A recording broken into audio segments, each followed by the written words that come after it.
Hi, welcome everybody. I'm Maddie Margarita, and on behalf of the members of the Southern California Writers Association, I'd like to welcome you all to our pub shop with Karen Sue Walker. Karen is a lover of cozy mysteries from Agatha Christie to Joanne Fluke. She is the author of the 4-book Bridal Shop Mystery series. When not working or writing, she spends time with her talented daughter and ever so fun granddaughter.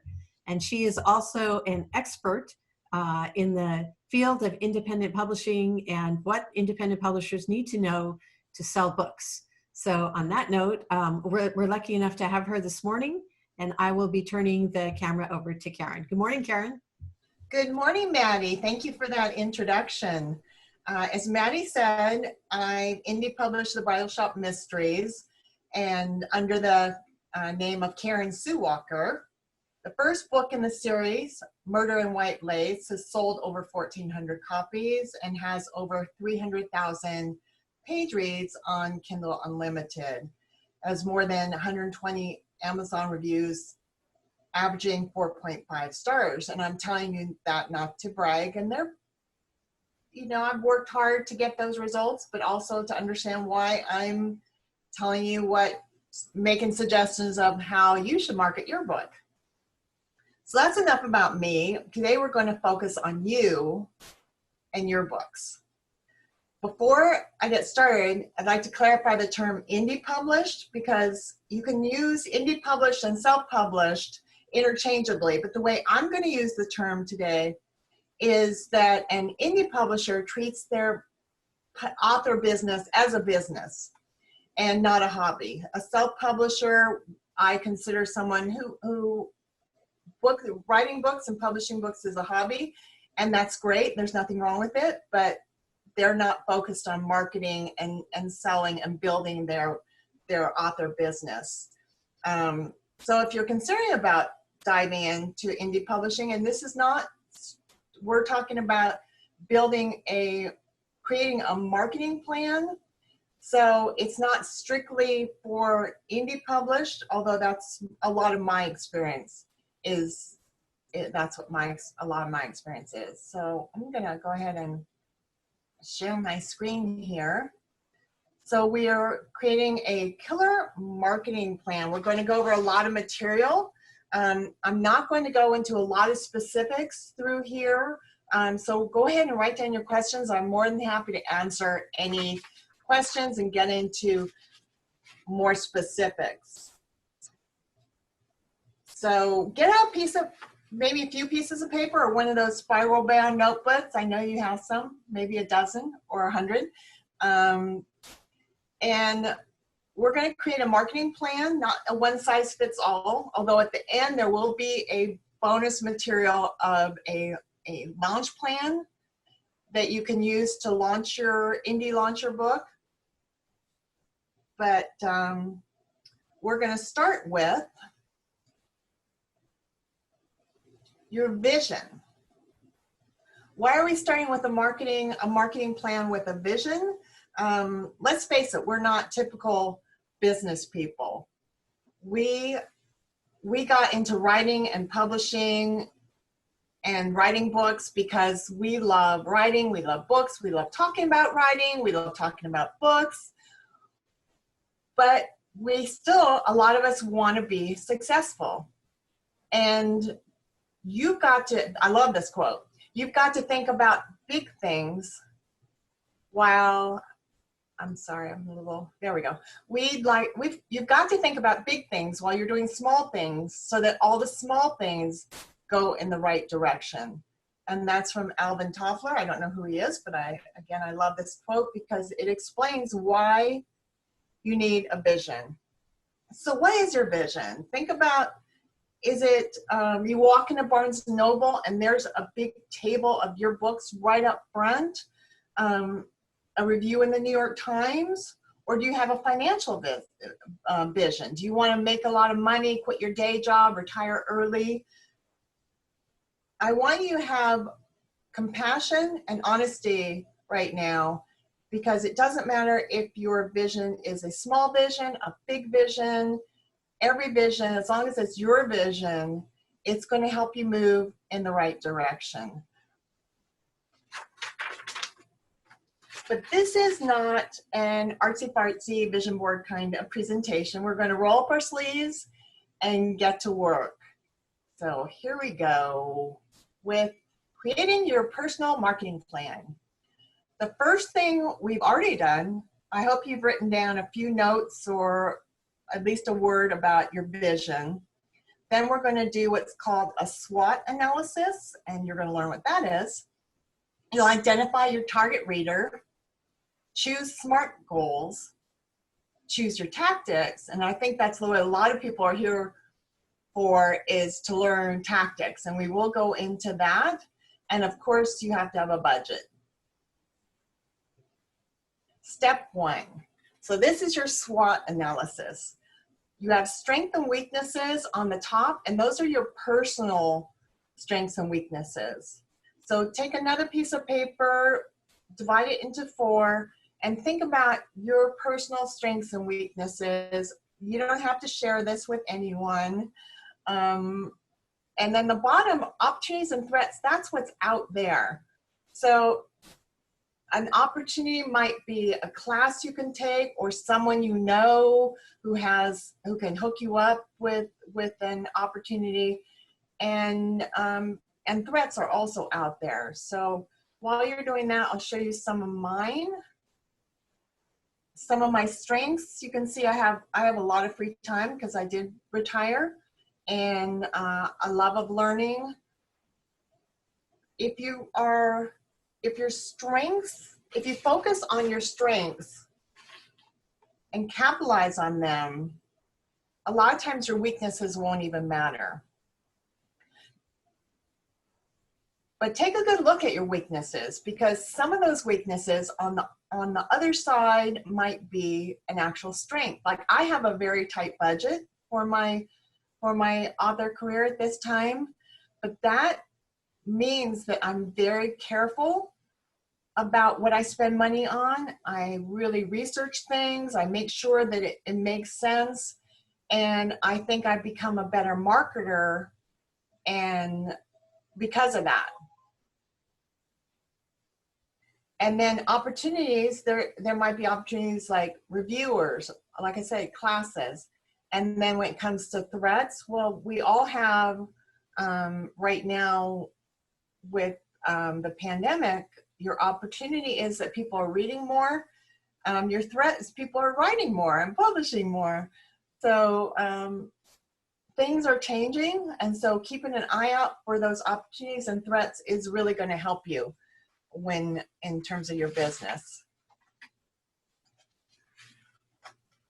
The next step is figuring out who is your ideal reader. And here's a hint, it's not everyone. If you're one of those people that said, my book's for everyone, if you're lucky enough to have a crossover hit, like a Harry Potter or something like that, that everyone is going to read, that's great. But Harry Potter, I can bet you that J.K. Rowling knew who her target ideal reader was. And it wasn't everyone. It was kids, of course. And just because we all love it doesn't change that fact. So here's some things to look at, and another piece of paper. I'm only going to, we're on probably 4 pieces of paper, so I'm not going to make you do too much work. Think for a moment about your book. Who's going to really love your book? Why will they love it? And then what is their likely demographics, their age? A lot of genres appeal to more male or female. And then think about their hobbies. What are they reading? What are they watching on TV? And all this is going to help you be able to market in the places where your ideal reader is. So I'm going to show you, if you've written or plan to write a cozy mystery, I have done your job for you. Basically, older Christian white ladies like cozy mysteries. Does that mean they're the only ones who read cozy mysteries? No, definitely. Does that mean that you should write a book about an older white lady? Definitely not. It just means that you want to be aware of your audience. So you're not going to be dropping F-bombs in a cozy mystery. At least if you do, you're going to have repercussions in terms of 1 or 2 star reviews. So it's probably not a wise plan. When it comes to these readers, also you can introduce, and I highly suggest that you introduce them to diverse characters and LGBTQ characters. As long as you introduce them intelligently and being aware of your audience again. Now, cozy mystery readers have a lot of hobbies. A lot of them are retired. They're watching Hallmark mysteries. So if you have a similar understanding of your reader, it's going to make it a lot easier for you to market your book.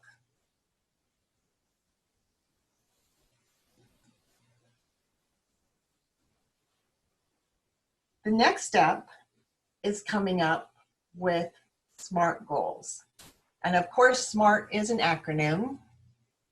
It means specific, measurable, attainable, relevant, and time-bound. Now, 3 of these items, the first 2 and the last, specific, measurable, and time-bound, the reason why your goal needs to be specific, measurable, and time-bound is so that you will know if you reached your goal. Because if it's not specific, how would you know if it's not measurable? As far as attainable, that's just a matter of if you don't know if it's attainable, it's probably a vision or a dream.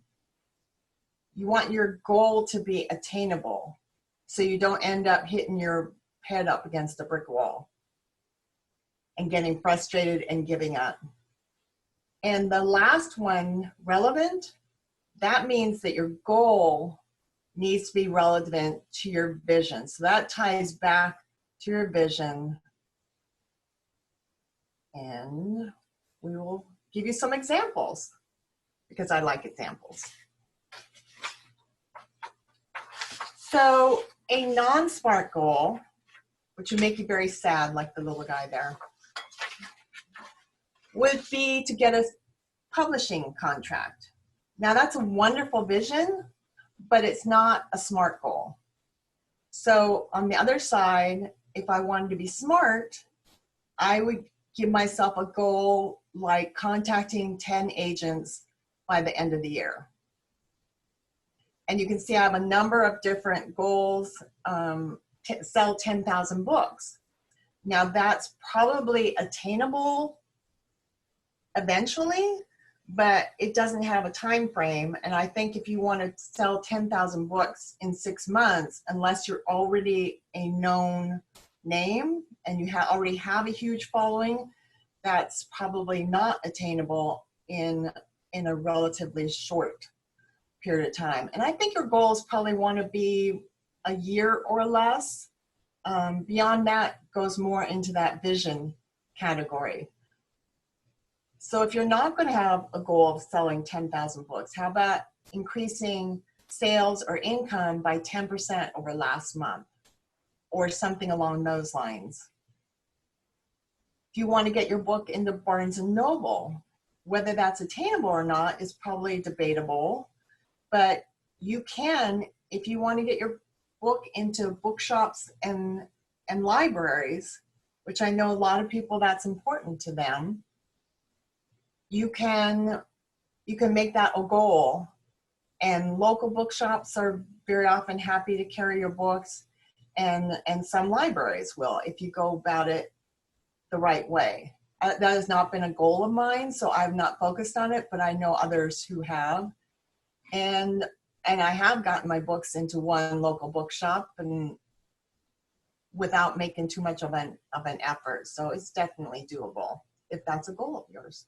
Although my granddaughter wrote a little book called The Adventures of Josie the Cat, which I published for her so that she could give it away as Christmas presents. And one of her classmates said, "Oh, but is it in a bookstore?" And I said, you tell that classmate that your book is in the largest bookstore in the world, Amazon. So it's true, it's the biggest bookstore. And it's not the same as seeing your book on the shelf at Barnes & Noble, but again, it goes back to your vision. What is your vision? And here we come to tactics. Tactics is what most people think of when it comes to a marketing plan. But tactics alone can leave you with an empty bank account, a lot of frustration, confusion. And I see this, I follow a lot of groups on Facebook and listen and talk to a lot of authors. And they will say, I did this one thing, why is my book not selling? And a single tactic is not going to make a marketing plan. A few examples of tactics are having a mailing list, doing newsletter swaps, networking, of course, in person. These days, it's virtual, social media, advertising, having a blog. I don't have, well, I kind of have a blog, but I don't really focus on it. Blog hops. Some authors have been very successful with blog hops. And also reviews is another tactic. Now here's a few tactics that work and are pretty much free. Now a great cover that hits the mark is not free, but it doesn't necessarily cost more than a poor cover that doesn't hit the mark. A title that's right for the genre, a subtitle that has your genre and keywords in it, a great first few pages, which on Amazon is going to be your look inside. So if you've ever wondered, you want to see the beginning of a book and you click on it, that's your look inside. And that's going to be important if you're traditionally published as well, because the same thing, that agent or that publisher is likely to judge you on your first few pages. And if they're not grabbed by them, they might not read the rest of it. And then on Amazon, there's a great book description will help market your book. And here's an example that I have for you, I'm so impressed by this author just because, it's romance, and I don't read romance, but she hit the nail on the head, so to speak. And this is Jamie Albright, Running from a Rock Star.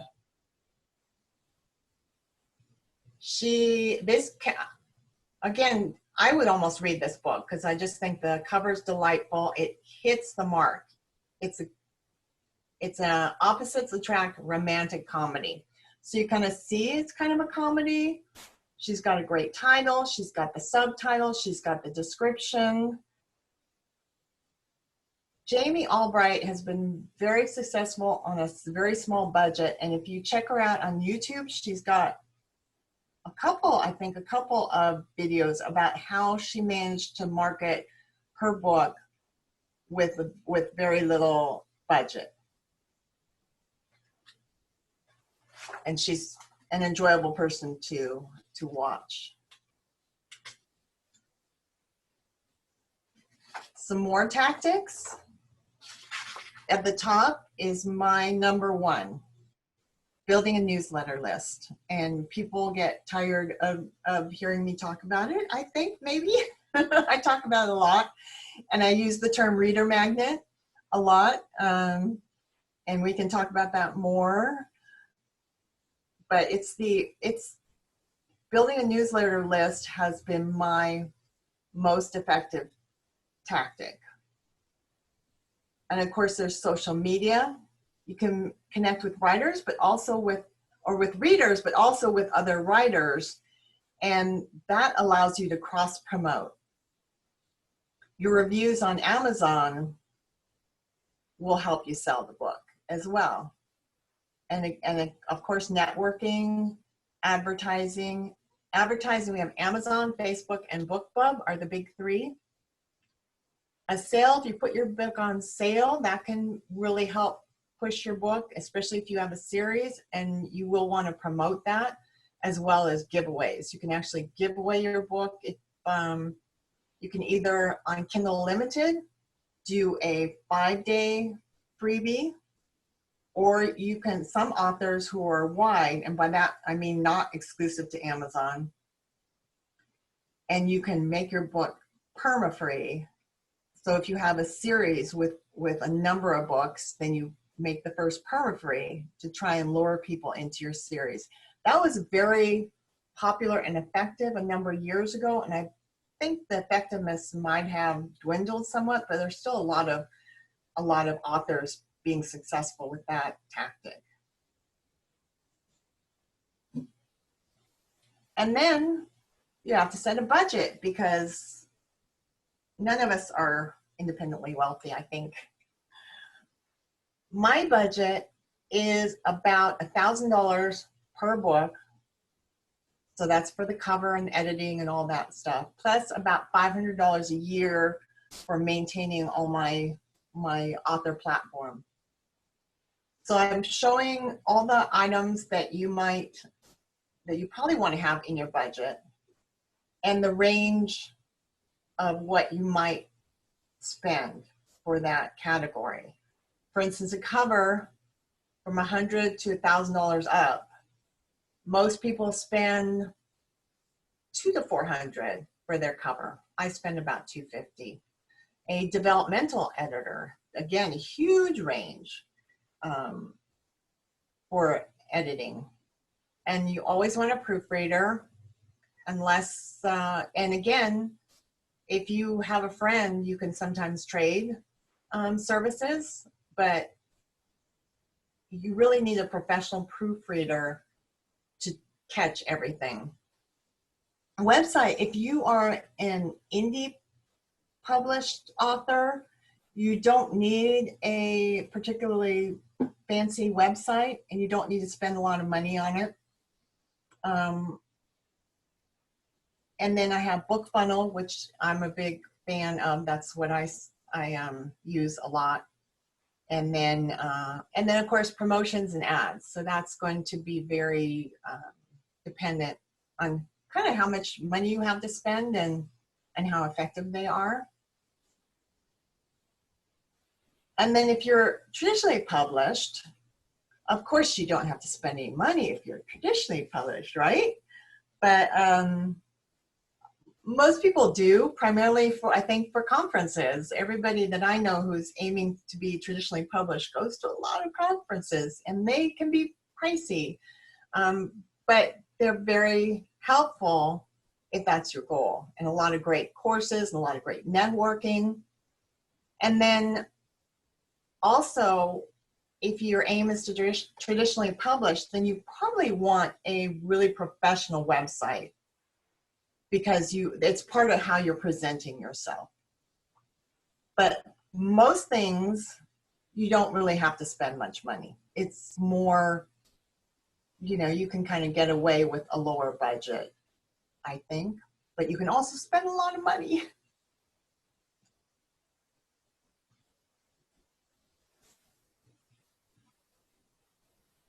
And I have a degree in economics from UC Irvine. So I'm forcing you to sit through a very, very short mini course on economics for authors. I promise it's only one slide. First of all, I just want you to know two terms. The first term is positive ROI. ROI is return on investment. So if you're wondering whether you should spend money on something, let's say somebody says, I've got this great promotion, it's only $200, it's going to go out to my mailing list, blah, blah, blah. how do you decide where you're going to spend money on that? First of all, are you going to earn more than you spend? And if you aren't, then that's probably a good thing to spend your money on. It's almost, if you got the money in your budget, that's almost assuredly something you want to spend your money on. And then the other term is opportunity cost. So you can only spend $1 once, and you can only spend an hour doing one thing. You can't go back in time and do something else with that hour. A benefit is missed or given up when you choose one alternative over another. So if you've got $500 in your budget to spend on promotions, and somebody wants that $500 for one thing, you can't then go and spend it on something else unless you then blow your budget. But more importantly, think about your time. Your time is valuable as well, especially anytime. If you're spending 5 hours on marketing, then you're not writing during those 5 hours. And that doesn't mean you shouldn't spend those 5 hours marketing. It just means that you have to realize that time for all of us is a limited resource. And for most of us, money is a limited resource. And that is the end of my mini course on economics for authors. But here's a secret. Sometimes you need to forget return on investment. We became authors because we have this vision. That vision is not about accounting. That vision is about fun and growth experiences and travel and learning and launch party and buying lots and lots of books. Anything that you are doing to feed your soul, to keep those brain cells going, to give you new material for new books, is, if it supports your vision, you should spend money on it. So put a line item in your budget, and you know what you can afford. If it's $100 or $5,000, I was going to say that my tight budget, I don't spend money on any of these things, but I realize that's totally not true. This is where my my expendable income goes. If there's money extra, I'm buying books or I'm doing something fun with it. And that brings us to the end of the presentation, the formal part of the presentation. I felt like I was going a little fast at times. Sometimes I do, but I think we're kind of on schedule. And so I promised a little bonus, and I have put together a launch pad, a 3-page launch pad for indie authors. It starts 6 months before your launch. And you don't have to start 6 months before your launch, but it's nice to, if you're not quite ready, it's nice to kind of see what you can get done early. And then there's 2 pages of resources, which is mostly free websites and services that I've gathered over 4 years of indie publishing. And those can be found on my website, www.karensuewalker.com/author-resources. It's not currently accessible from the menu, so you'll want to go directly to www.karensuewalker.com/author-resources. And with that, I will unshare. Here, I know there's a spot for that. There we go. Hi, Karen. Are you ready to take some questions? I sure am.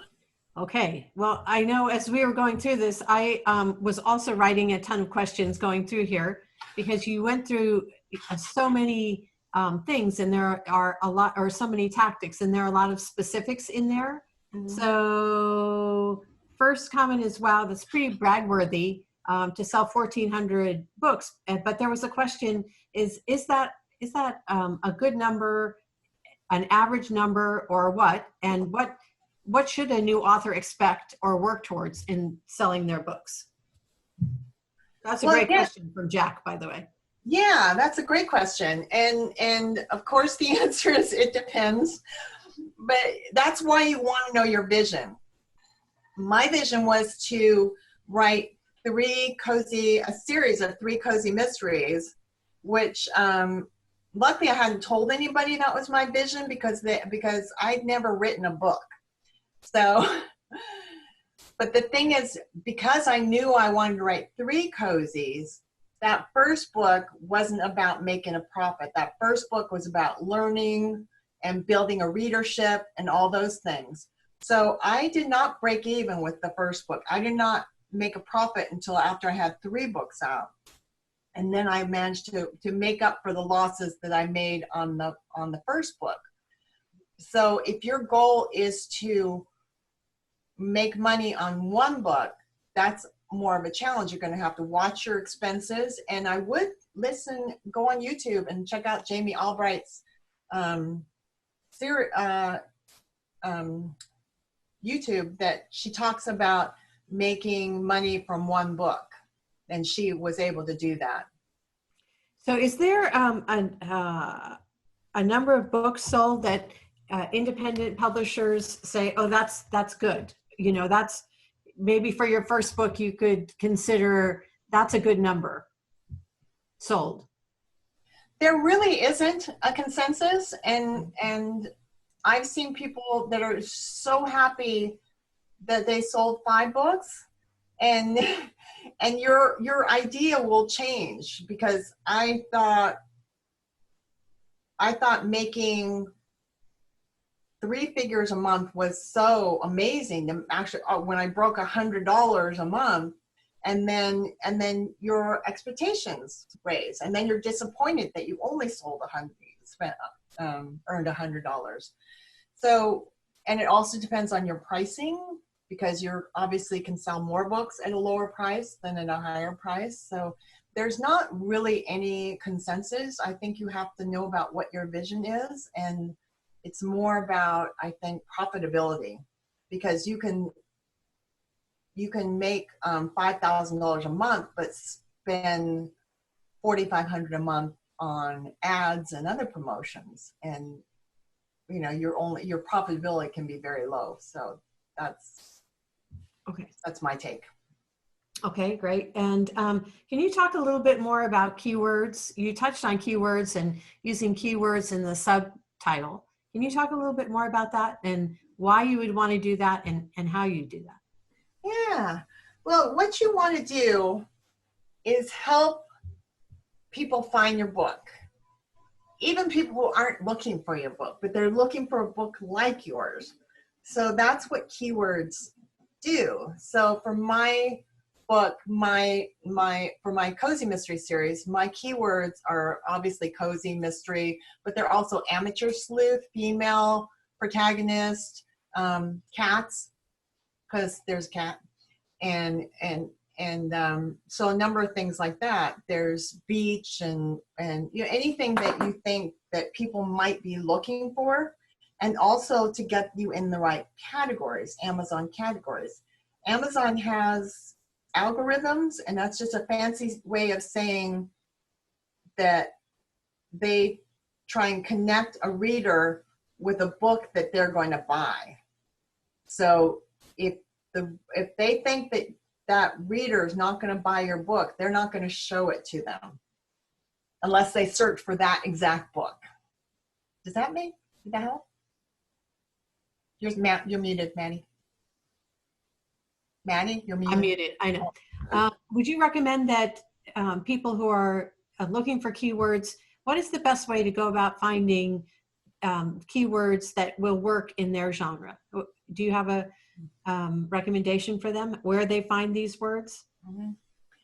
One of the ways is to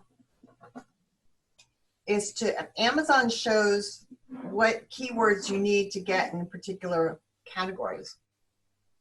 Like there's a category for amateur sleuths in Amazon. So if you have amateur sleuths as a keyword, and you're allowed 7 keywords, and when they say words, they really mean phrases or a string of words. So if you have amateur sleuth, then that'll get you in a particular category. So there is a place on Amazon, on KDP, where you can find all the keywords for particular categories. And the other way to do it is like, if you have, like, let's take Cozy Mystery as an example. I might type into Amazon Cozy Mystery and then A and see what pops up. Cozy Mystery B and see what pops up. Or just, I might write Mystery A, see what, and so you might find it's kind of time consuming, but, and then also look at your competitors, look at the other Cozy Mysteries and see what they have in their description, in their, what categories they're in. So, and then one of the resources is something, booklink.com, and that will show you what categories, because you'll see like 2 or 3 categories, but there's more categories than what you see. What was that again, Karen? Book what? It's in the resources. Okay. All right. Okay. In the handout. Okay. Oh, perfect. Okay. So when you're using keywords, you use them, they're important in your classification, and do they matter in your blurb? When you're in the book description that you write for your book? You don't really need them in your blurb. If you have them in your subtitle and in your 7 keywords, then you don't really need that. That's more, that blurb is more about getting people to buy your book. So that's just once you've got them there, then just grab onto them. Okay. All right. Okay. How you mentioned that your newsletter list was like the big bonanza for you. So how did you build it? How big is it, and how do you use it? I right now have about 2,500. I've culled it down because it's good to kind of take out people that are never opening your email. So I've done that. It's probably been up to about 4,000 people at one time. What you want is something to give away. Now, I preach the reader magnet, and a reader magnet is just something that you give away, a short story or a novella that's in the world of your characters. If you're nonfiction, it's fantastic. Like I was thinking, if you look at the giveaway, if you're a nonfiction writer, look at the bonus that I provided on my website. That would be an ideal type of giveaway for nonfiction. So I ask people to sign up for a newsletter, and they get that. Now you're not going to have to do that today. But if I were a nonfiction writer, that's what I would do. It's to give me your email and get this amazing resource. So how long did it take you to build your email list to that level? It took probably 2 years or so. When I do a promotion, when I join a group promotion, I can usually get around 1,000 email people. But the problem is I don't have a reader magnet. So what I've done is give away my first book. Now I have 4 books, so giving away the first book, although it's a little painful, that I've never taken the time and sat down and wrote some kind of prequel. And I've tried, but the new book, the new series already has a prequel. I started with the prequel. So yeah, following your own advice. Okay, so we have a question from Jack. It says, I've collected 5,000 email addresses over recent years, but my Gmail account will not allow me to mail a lot of emails. Mm-hmm. If I use an email service, it can cost a lot. So what to do? Do you have advice for him? Yeah, I would say if you don't, so most of the email providers, and I've got a list in the resources that I provided, most of them have a free level. So that free level is not 5,000 at most. But so I would say you either have to pony up and spend the money if you think they're good, good subscribers, or I would call them down to a number where you don't have to pay for them. Do you So have suggestions for companies to use, email services to use? I use MailerLite. I used MailChimp before, which was very good, but they were expensive when you get up to a certain level. So once I hit over 2,000, it became a little pricey. I don't want to spend $50 a month for my newsletter list. So MailerLite is a little more affordable. There are, I think, Sendinbox or Sendbox or something. So there's so many, and some of them are more affordable, but they're not going to have as many features. But if your priority is affordability, then you can probably find something that's either free or cheap for 5,000. Okay, great. Okay, so you also spoke about BookFunnel. Now I know Wendy sent a note that says she prefers Story Origin, which is free and basically the same service offered as BookFunnel. But can you talk about BookFunnel and how that operates and how you get involved and what benefit you get from that?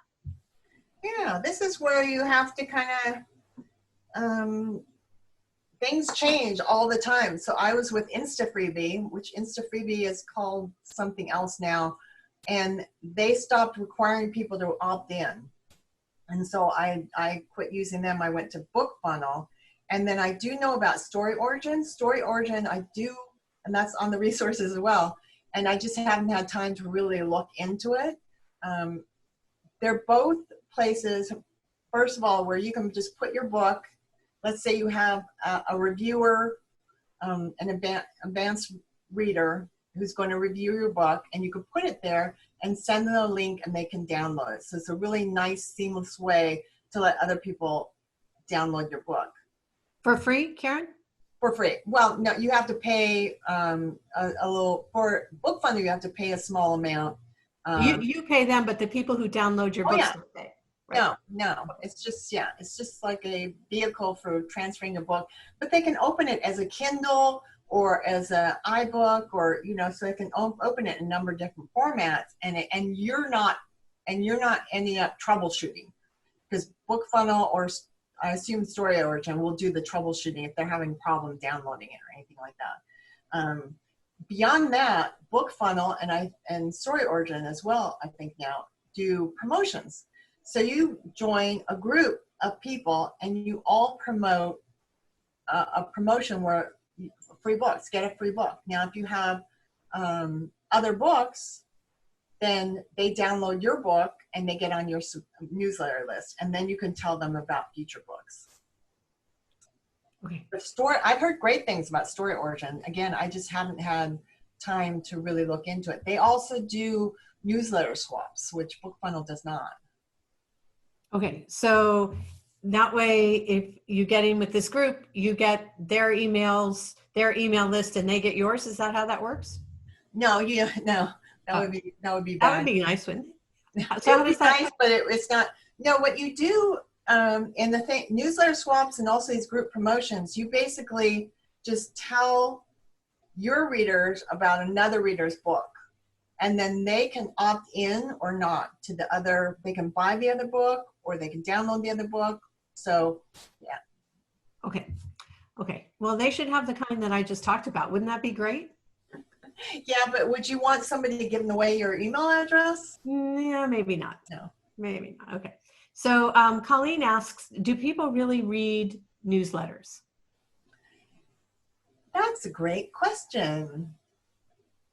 I sent out an email, a newsletter right at the beginning of COVID, and I got like 20 emails back, and that's not that many, but it's like I was reaching out to them. So you have to know your audience. Again, Cozy Mystery readers are older people. They probably have more free time. You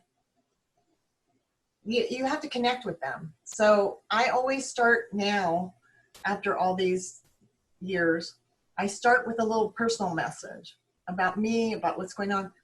I tell them about my dog and about, oh, she's not there, she's locked out. I tell them about my dog and about her surgery, and I get emails of people going, oh, I hope she does okay, I'm praying for her. and advice and everything. So you want to connect with people. You want to keep it short. And then I also, and it's again, knowing your audience. My audience loves freebies. So if somebody else is selling a free book, or I'll just find some, throw in 1 or 2 free books, and they will email me and thank me. Thank you for the free book. It's like, it's not my book. I just told you, I just pointed you in the right direction. But it's really heartwarming to connect to readers like that. Okay, and I think this is to Wendy's question a little bit too. Do you have a recommendation for the size of the story to use as a reader magnet? And whether it's a short story or a novella, does it matter? I would. I think you'd probably get the best results with a novella, but if you have a really good short story, and I would go for a longer short story. So I would say probably from 10 to 40,000 words is probably the sweet spot. Yeah, my novels are on the short side anyway, so my first book is 50,000, so it kind of works as a reader magnet. If I had to do it again, I might have just revamped it, made it a reader magnet, made the second book the first book, but I didn't know as much as I know now at the time. I also, when you did your first Pub Shot, the idea that how you use reviewers and also bots and how you work your Amazon strategy was amazing to me, and how you use free resources, relatively free resources. Can you talk a little bit about that and what impact they've had on your book sales? I use a lot of free resources, and also there are so many free courses. It is crazy. Now, all these people are giving away something, or they're also selling something. They're selling a course, but the author, certainly the indie author community, is very, very giving. And even the people that are selling courses, they're happy to give away a lot of information. There are some examples. Joanne Penn has a lot of free information. Mark Dawson, who has a very expensive, very comprehensive and great course that, again, very expensive, like $850, I think. He gives out tons of free information. He usually has small courses. If you're interested in Amazon ads, Brian Cohen does a 5-day ad challenge about every 3 months, and I saw a notice that he's going to do another one in probably a couple months. Maybe what is that, Karen? What Brian, don't know. So it's for learning Amazon ads. So it's basically kind of like you watch a video and then you do some ads, and then you come back the next day and you give each other a lot of feedback and answer each other's questions. And Brian Cohen's a great guy. He's another really awesome person that gives away a lot and deserves all his success. Okay, so how important is it, in your opinion, to keep producing content as you're selling? And you touched on it before, trying to sell the single one-off book versus the series. How important is it to continue to produce stories and books while you're selling, and how does that impact your marketing plan? There is one marketing plan that's very effective, and that is write more books. The more books that you have, the easier it's going to be to market those books. But that said, you do not have to do that. And again, Jamie Albright, her YouTube because the author community, the indie author community, talks a lot about rapid release and multiple books, and she released one book a year and was very successful doing that. So if you can, I find it hard to just, I usually am neglecting one or the other. So I'm marketing like crazy, and then, oh wait, I'm supposed to be writing. So I go back and I start writing, and then oh wait, I need to mark. So yeah. So It's you went, did you go through uh, the Amazon ad challenge? What was it that you just went through, the course that you just finished? Oh, I was very lucky to be gifted Mark Dawson's Ads for Authors, the one that I said is $850. That is not my budget. And so it was understanding that, I give back and give feedback to people about how this course is. If you are ready to start doing Facebook ads and Amazon ads, it's a fantastic course. You will need to spend lots of time and have a budget to do those ads to really be successful with it. So it's not for everyone, but it's really a wonderful, informative resource. And where you hear all the different opinions and everything, Mark Dawson is somebody who knows what he's talking about and gives you the right kind of information. Is there one thing that you learned from that course that you can share with everybody that you thought was the most significant thing, or the most surprising thing that people could benefit the most from? Wow. I know there was a lot of content, right? I think, and he has another woman who's a former Amazon employee doing the Amazon part of it. So that's a new add-on. That's also, once you buy his course, you get it forever. So anything they add on or update. With hers was really, really interesting in terms of, and I can't think, it's just a lot of advice that went against things that I had heard. And basically, I think the surprising thing there was that you can do well with just a few ads and a limited number of keywords, where I've always heard you need like thousands of keywords and you need like hundreds of ads, or, which is very, very hard to keep up with. Right, and expensive probably. Mm-hmm. Okay. Can be. Okay, so Jack has another question. We're back to his 5,000 contact mailing list. It says, I've created a Facebook account and will soon reach 5,000 friends. No junk or spam friends, really contacts. But how should he use them? Do you have I'm assuming he means a Facebook page, right? So an author page. And gosh, first of all, if you have that many, that's fantastic. And you want to engage with them. So you want to engage with them regularly. You want to use the 80-20 rule, which means you only sell or post about you and your book 20% of the time. And Jack, this is Jack Martin, right? No, this is Jack Castiglione. Oh, Jack. Hello, Jack. I don't know his genre, but I like your t-shirt. And so depending on your genre, you might have a lot of things that you could post in between. So 4 posts about the general subject, and then 1 post, hey, my book, is available here. And yeah, it kind of depends. You can also use, if you have that many, you can use that. You can do boosted posts, or you can use a lookalike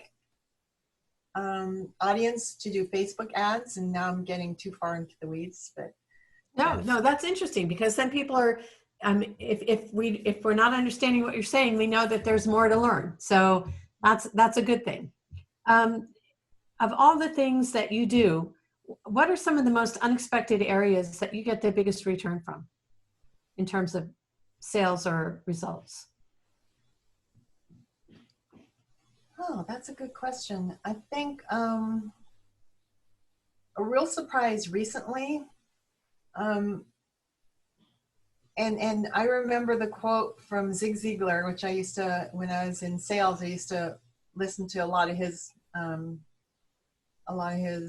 recordings, and he said something like, you can have anything you want if you help enough other people get what they want. And so I think I've gotten so much, and it's just sort of my nature. I love helping people. I love answering questions. I love making suggestions. And sometimes I have to like, okay, they didn't ask you, just keep quiet. So I'm enjoying this, like people actually asking me instead of me butting in with my opinions. So one of the things I did when we all kind of went into lockdown, a lot of authors were struggling to write and get anything. I don't know if anybody else experienced that. I know I did. One of the things I did was start back to meditating, which helped really clear my head and let me write. But the other thing was sprints with Zoom, you can sprint with anybody. So I started with my cozy mystery writers. I said, let's get together and give it a try. And so we got together, and so twice a week now, we went from once to twice a week, where we get together and we chat about whatever, usually about writing, but sometimes just life. And then we sprint for 30 minutes, and then we chat for maybe 10, 15, and then we sprint for another 30 minutes. And that's it. And it has helped me so much get back to writing regularly and getting back to, oh yes, I'm an author. And the thing is that people thank me so much every time. They're like, thank you so much for doing this. Thank you so much for putting it together. And even though I'm the one that's benefiting so much, other people are benefiting as well. And those are people who are becoming my tribe, who will promote my book when it comes back, who will help me, who will beta read, they've already helped me with plot. I get stuck on plot and give me great ideas. And it's just, so yeah, if you have, and I hate, it was on my list of weaknesses. I hate asking for things, but if you give, then people are going to offer, or they're happy to help. Okay, so reaching out and networking with other authors and getting involved with other groups has benefit outside of just the initial benefit or the obvious benefit. Yeah. Okay, so I have one question here from Colleen that says, why publish indie instead of traditional when indie is far more costly and difficult? For me, I ended up indie publishing for a very kind of odd reason. I'd worked on my book for 3.5 years, and it was 50,000 words. I think it was about 48,000 before I got my editor. And I knew that traditional publishers wanted 60, 65 to 75, 80. And I was just like, I'm not going to spend another 2 years trying to stretch this. It felt like it was complete. So I started looking into indie publishing. Now, she said it's more difficult. The thing is that I am going to, on my new series, I am pursuing traditional, but I will be so much better as a traditionally published author if I manage to do that than I would if I hadn't done this whole journey for independent. I've learned so much that it's so valuable. And yes, I've only made a small profit, but traditionally published books don't make huge profits, and they often expect you to do your own marketing. And so you end up spending money on conferences or classes, learning how to submit. So it's all about your vision. And my vision was never to be traditionally published. I never felt like I need that validation. And I'm not meaning to insult anybody. Because if that means a lot to you, then that's great. And you should definitely pursue that. But to say one path is easy and one path is hard, I think anybody who's been pursuing traditional publishing, I don't think anybody will say it's an easy road.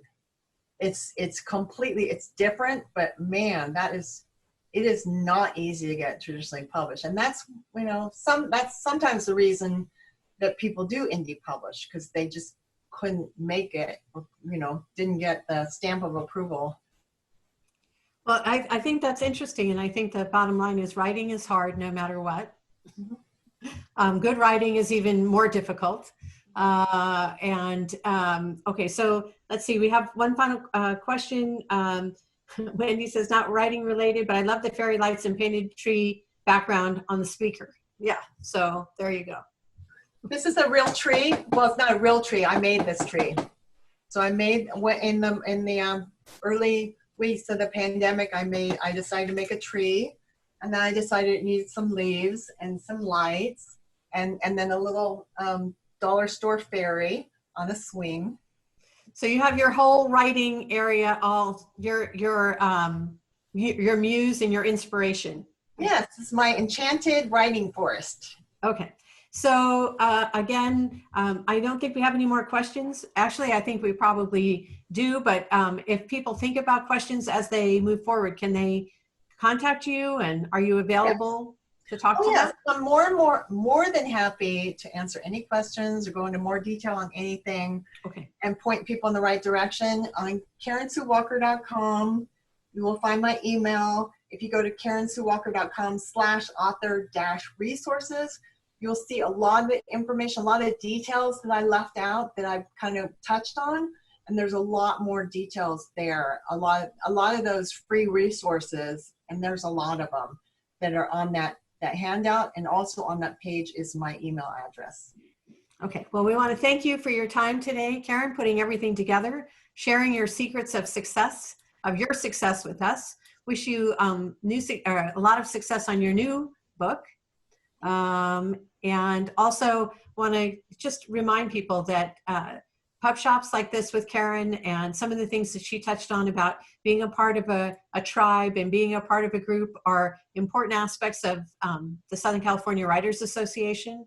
And we encourage people to get together. If you don't know about us, please contact us on our website, southerncalwriters.org, or you can talk to individual members, but we do work together. We do work to encourage and support each other.